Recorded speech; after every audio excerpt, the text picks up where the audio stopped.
you guys can see just from that one set how much I'm breathing. And let me just explain to you guys the principles of muscle growth or hypertrophy, right? People will say in order to achieve hypertrophy,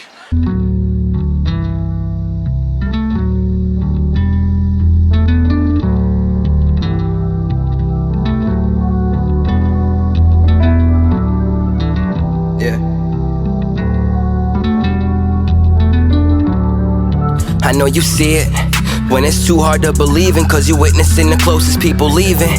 What's going on, YouTube? You're back with the Prez. We're in Juniper Park today, and today I'm gonna be bringing you something different. As you guys know, I have a goal of increasing my max pull-up repetitions, and it's week 5, so that means next week is the week I'm actually gonna be testing and trying to beat the previous attempt, which I hit on July 3rd. Remember, we hit 23 dead stop, full range of motion, chin over the bar, full lockout, pull-ups, 23 reps, and that was after taking months off. So I've been training for it the last 6 weeks. Another thing that's gone on in the last 6 weeks is I've put on about 5 more pounds. So I've been eating in a surplus. So I'm also doing this challenge again next week at a heavier body weight. So today's workout routine is gonna be very different. Like I said, we're gonna be doing what's called one set to failure training, and I'm gonna explain to you the benefits of that type of training. So a lot of talk lately has been going on in the fitness industry about the benefits of what's called high intensity training. Don't get that confused with high intensity interval training. This is just high intensity training, and basically all that is one set to failure training.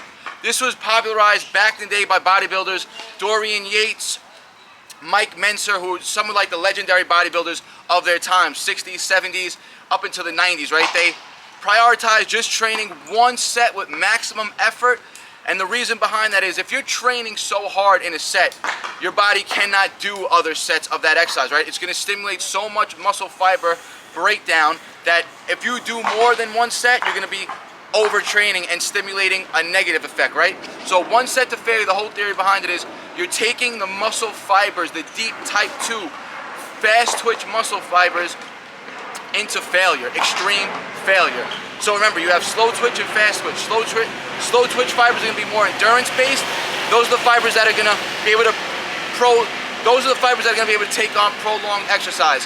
Jogging, running, sitting up straight, right? Those are the type 1 muscle fibers, endurance training. You guys wanna build bigger, stronger muscles. You guys wanna be targeting the type 2 fast twitch. Now remember, the fast twitch fibers are also more prone to fatigue, meaning they will not last as long in a given exercise as type 1 muscle fibers do. That's why you're not gonna see sprinters sprinting for a mile straight. A sprint is gonna be 30, 45 seconds of max intensity, and then the set's over, right? Those are really demanding on the type 2 fibers. So what we're gonna be doing today is one set of pull-ups. We're gonna be taking them to failure.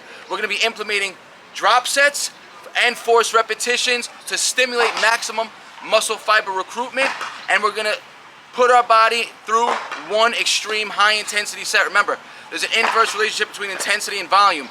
You cannot do high volume and high intensity for prolonged periods of time. Your body will burn out. So when you see people doing like 5 MD drills or every minute on the minute training, when they're hitting high repetitions, they're not doing what their 1 rep maxes, right? When you see me doing 1 rep max training, when I'm training handstand press-ups for 1 rep, or if I'm doing heavy weighted pull-ups for 1 rep, that's where you see me doing 10, 15 sets straight, but with big break periods. So this is gonna be one set of max effort pull-ups to stimulate maximum muscle fiber recruitment and failure. Meaning failure, I'm not gonna be able to do any more when I get back to the last drop set. So what we have with us today is our 35-pound kettlebell and a black band. So we're gonna be implementing one big set 3 times. I'm gonna start with the 35 pounds, and typically, guys, you know, when I'm fresh with this 35 pounds, I'll be able to hit a set of 12 to 15 clean pull-ups, up, down, full range of motion. But what I'm gonna focus on today is making this 35 pounds heavy enough for I'm gonna fall in that 6 to 10 rep range. I'm gonna really slow down the reps, try to get a nice pause on top, slow down the negative, keeping the muscle under tension the whole time. I'm gonna drop the 35, go right into body weight reps, and then I'm gonna go right into band assisted reps. So we're gonna be implementing maximal force with the 35. Then we're gonna do a drop set body weight, produce as max effort body weight reps as we can, and then we're gonna get into the band, which is gonna give us those assisted force repetitions, again, to take us to extreme failure. So I'm gonna do a few warm-up sets, body weight pull-ups, just some stretches on my lats before I get into it. Let's go. All right, guys, so getting right into it. We have the black band strapped up already, but again, we're not utilizing yet. I got the 35-pound kettlebell on, and like I said, the goal is to get 6 to 10 reps with this 35. I want to make the reps hard enough that I fail in that 6 to 10 rep range. I'm going to try to wiggle right out of the weight, stay on the bar. If I have to jump down, I'm just going to jump down, drop the weight, and get back on body weight. I'm going to max out body weight, and then I'm going to go right into the black band. And again, like I said, the black band, those are going to be the assisted force reps. So max effort set, we're going to put the muscle fibers, especially those type 2 deep muscle fibers, into extreme fatigue right now, stimulate maximum muscle growth. And again, the reason why we don't do numerous sets of this is because more than one set is going to take the muscle past exhaustion, where you're going to be doing a catabolic effect, right? You want to stimulate, you want to break down, and you want to let the body recover. So I've used these methods in the past many times, especially when I'm pressed for time, right? If I just want to get a set in quickly, especially if I'm trying to PR. If I PR on a set, I've talked about this many times before, guys, I'll do one set PR and done, right? If I already made progress, why do more? So getting right into it, guys. Remember, I'm not using the band yet. Let's go.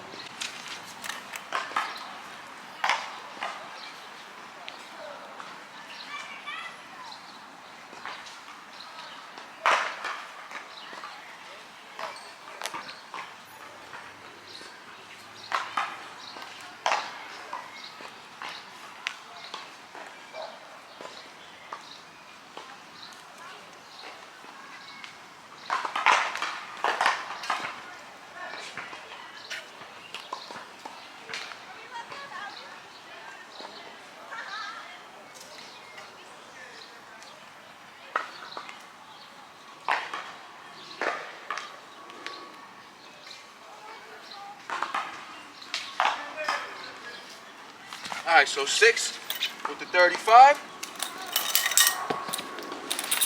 right into body weight.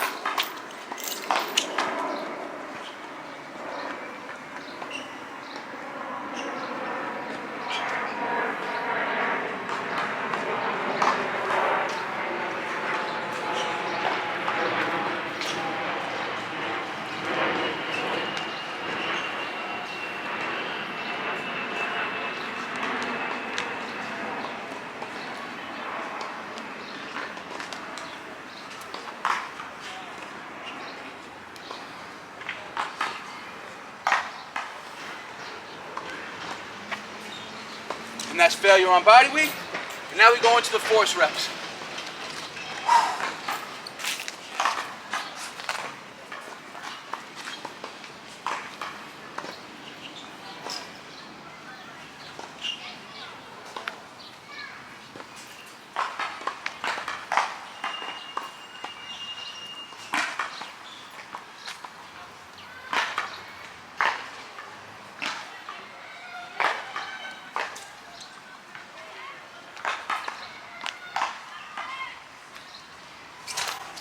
Alright, guys, and that's how you take one full set to failure. Listen, the lats are on fire. It's going to help you guys feel that mind-muscle connection, because the lactic acid buildup, if you're doing the exercise correctly, you're going to really feel the burn start to happen, right? That's what you want to push through. That's when most programs will tell you to stop. As soon as you feel that lactic acid, stop, and they will tell you to rest and do a couple more sets. This is, you're taking your body past failure. Failed with the 35, got a few more reps body weight, and then we took extreme failure using the band with force reps, and then partials. That stimulates maximum muscle fiber recruitment, and again, if I was to do another set of this, it would have a negative effect, right? You guys can see, just from that one set, how much I'm breathing. And let me just explain to you guys the principles of muscle growth or hypertrophy, right?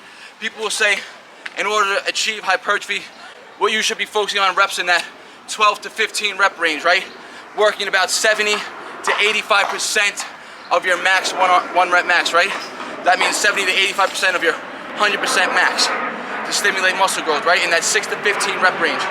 The reason why they say that is, so if you're gonna hit 15 reps, let's just say, you might keep the muscle under tension maybe 30 seconds if you're hitting that high end of 15 reps with control. Maybe you're getting a nice 2-second repetition for each rep, so 30 seconds.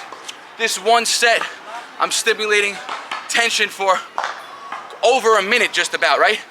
Those 6 reps alone kept me under tension for close to 45 seconds. So your one set alone is keeping the muscle under tension longer than 3 sets of 10, 12, or 15 reps would, right?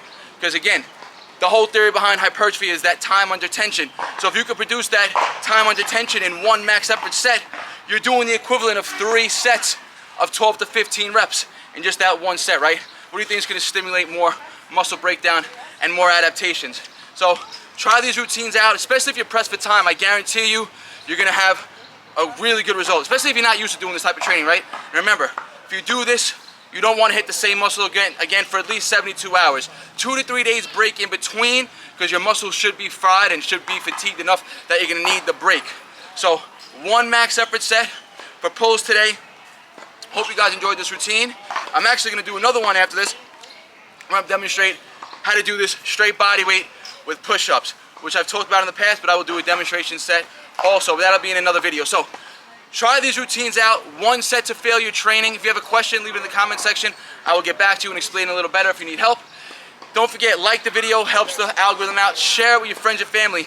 Hit that bell notification if you want to see all my new videos come out and not miss one. And like always, like I said, leave a question, a comment. I'll always get back to you. Peace out. BARNATURALS. No sad story, I ain't here for a symphony, no sympathy. When I was on the bench, you wouldn't sit with me. Now I'm on the court and I'm balling, my time's coming.